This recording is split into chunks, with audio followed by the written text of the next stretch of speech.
Read the Bible in 1 year with The Treasured Word. May 21st. 1 Samuel chapters 29 through 31, verse 13. The Philistines reject David. Then the Philistines gathered together all their armies at Aphek, and the Israelites encamped by a fountain which is in Jezreel.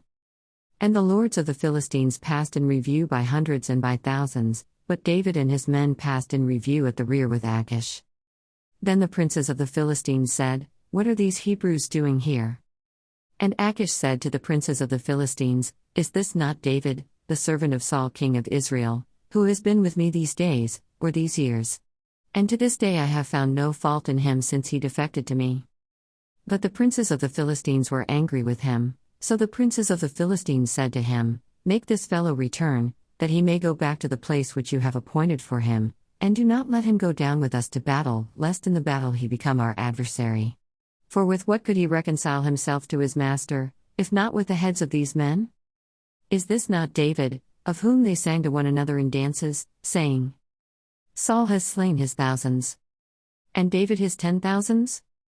Then Achish called David and said to him, "Surely, as the Lord lives, you have been upright, and your going out and your coming in with me in the army is good in my sight. For to this day I have not found evil in you since the day of your coming to me. Nevertheless the lords do not favor you. Therefore return now, and go in peace, that you may not displease the lords of the Philistines." So David said to Achish, "But what have I done? And to this day what have you found in your servant as long as I have been with you, that I may not go and fight against the enemies of my lord the king?" Then Achish answered and said to David, "I know that you are as good in my sight as an angel of God, nevertheless the princes of the Philistines have said, 'He shall not go up with us to the battle.' Now therefore, rise early in the morning with your master's servants who have come with you. And as soon as you are up early in the morning and have light, depart." So David and his men rose early to depart in the morning, to return to the land of the Philistines. And the Philistines went up to Jezreel. David's conflict with the Amalekites. Now it happened, when David and his men came to Ziklag, on the third day, that the Amalekites had invaded the south and Ziklag, attacked Ziklag and burned it with fire. And had taken captive the women and those who were there, from small to great. They did not kill anyone, but carried them away and went their way. So David and his men came to the city, and there it was, burned with fire, and their wives, their sons, and their daughters had been taken captive. Then David and the people who were with him lifted up their voices and wept, until they had no more power to weep. And David's two wives, Ahinoam the Jezreelitess, and Abigail the widow of Nabal the Carmelite, had been taken captive. Now David was greatly distressed, for the people spoke of stoning him, because the soul of all the people was grieved, every man for his sons and his daughters. But David strengthened himself in the Lord his God. Then David said to Abiathar the priest, Ahimelech's son, "Please bring the ephod here to me." And Abiathar brought the ephod to David. So David inquired of the Lord, saying, "Shall I pursue this troop? Shall I overtake them?" And he answered him, "Pursue, for you shall surely overtake them and without fail recover all." So David went, he and the 600 men who were with him, and came to the brook Besor, where those stayed who were left behind. But David pursued, he and 400 men, for 200 stayed behind, who were so weary that they could not cross the brook Besor. Then they found an Egyptian in the field, and brought him to David, and they gave him bread and he ate, and they let him drink water. And they gave him a piece of a cake of figs and 2 clusters of raisins. So when he had eaten, his strength came back to him, for he had eaten no bread nor drunk water for 3 days and 3 nights. Then David said to him, "To whom do you belong, and where are you from?" And he said, "I am a young man from Egypt, servant of an Amalekite, and my master left me behind, because 3 days ago I fell sick. We made an invasion of the southern area of the Kerethites, in the territory which belongs to Judah, and of the southern area of Caleb, and we burned Ziklag with fire." And David said to him, "Can you take me down to this troop?" So he said, "Swear to me by God that you will neither kill me nor deliver me into the hands of my master, and I will take you down to this troop." And when he had brought him down, there they were, spread out over all the land, eating and drinking and dancing, because of all the great spoil which they had taken from the land of the Philistines and from the land of Judah. Then David attacked them from twilight until the evening of the next day. Not a man of them escaped, except 400 young men who rode on camels and fled. So David recovered all that the Amalekites had carried away, and David rescued his 2 wives. And nothing of theirs was lacking, either small or great, sons or daughters, spoil or anything which they had taken from them. David recovered all. Then David took all the flocks and herds they had driven before those other livestock, and said, "This is David's spoil." Now David came to the 200 men who had been so weary that they could not follow David, whom they also had made to stay at the brook Besor. So they went out to meet David and to meet the people who were with him. And when David came near the people, he greeted them. Then all the wicked and worthless men of those who went with David answered and said, "Because they did not go with us, we will not give them any of the spoil that we have recovered, except for every man's wife and children, that they may lead them away and depart." But David said, "My brethren, you shall not do so with what the Lord has given us, who has preserved us and delivered into our hand the troop that came against us. For who will heed you in this matter? But as his part is who goes down to the battle, so shall his part be who stays by the supplies, they shall share alike." So it was, from that day forward, he made it a statute and an ordinance for Israel to this day. Now when David came to Ziklag, he sent some of the spoil to the elders of Judah, to his friends, saying, "Here is a present for you from the spoil of the enemies of the Lord."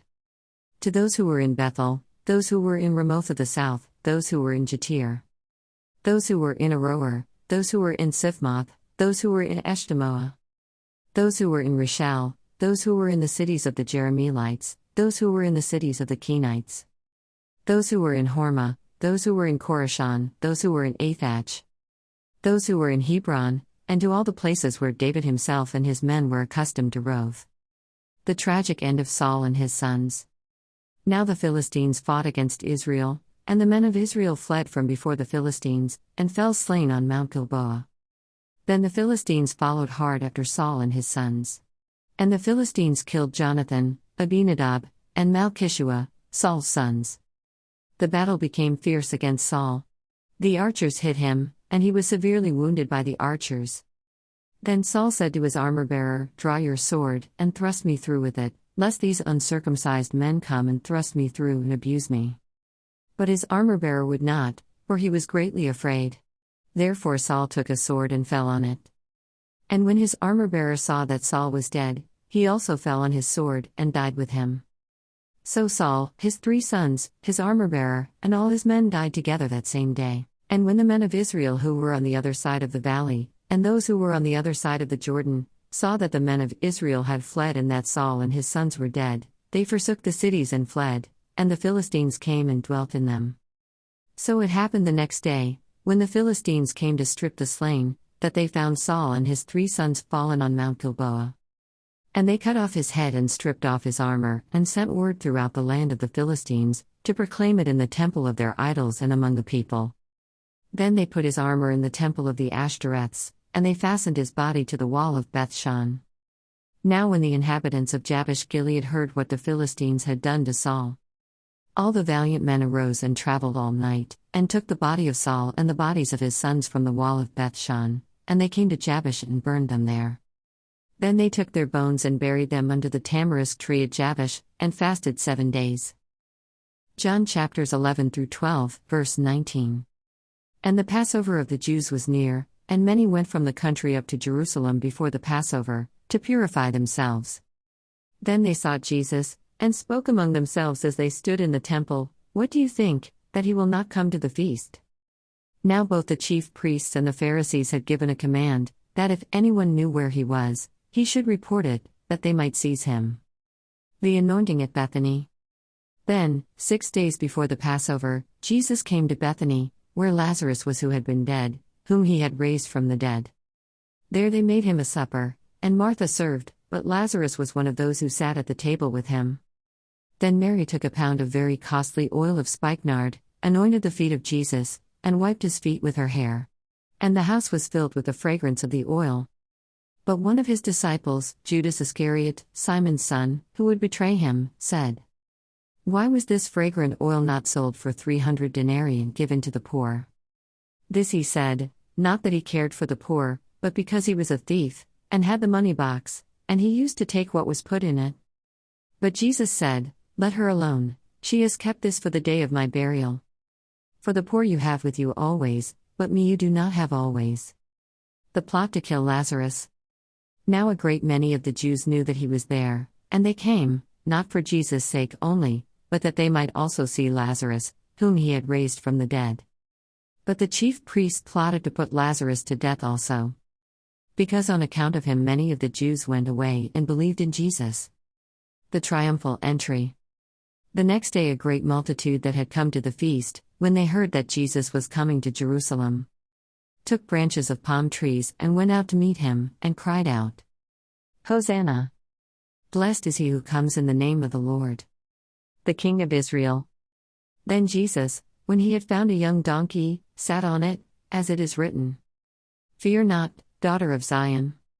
Behold, your king is coming, sitting on a donkey's colt. His disciples did not understand these things at first, but when Jesus was glorified, then they remembered that these things were written about him and that they had done these things to him.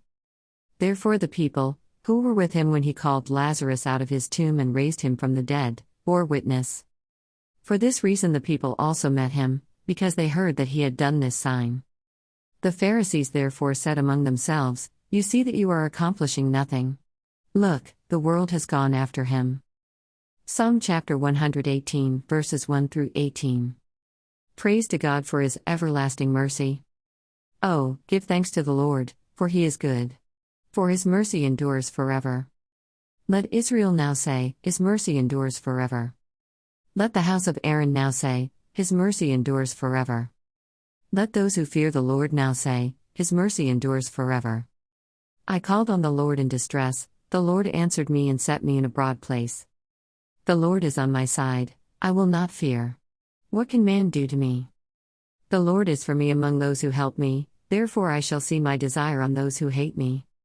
It is better to trust in the Lord than to put confidence in man. It is better to trust in the Lord than to put confidence in princes. All nations surrounded me, but in the name of the Lord I will destroy them. They surrounded me, yes, they surrounded me, but in the name of the Lord I will destroy them. They surrounded me like bees, they were quenched like a fire of thorns, for in the name of the Lord I will destroy them. You pushed me violently, that I might fall, but the Lord helped me. The Lord is my strength and song, and he has become my salvation. The voice of rejoicing and salvation is in the tents of the righteous, the right hand of the Lord does valiantly. The right hand of the Lord is exalted, the right hand of the Lord does valiantly. I shall not die, but live, and declare the works of the Lord. The Lord has chastened me severely, but he has not given me over to death. Proverbs chapter 15, verses 24 through 26. The way of life wins upward for the wise, that he may turn away from hell below. The Lord will destroy the house of the proud, but he will establish the boundary of the widow. The thoughts of the wicked are an abomination to the Lord, but the words of the pure are pleasant. Thanks for reading along with The Treasured Word. See you tomorrow.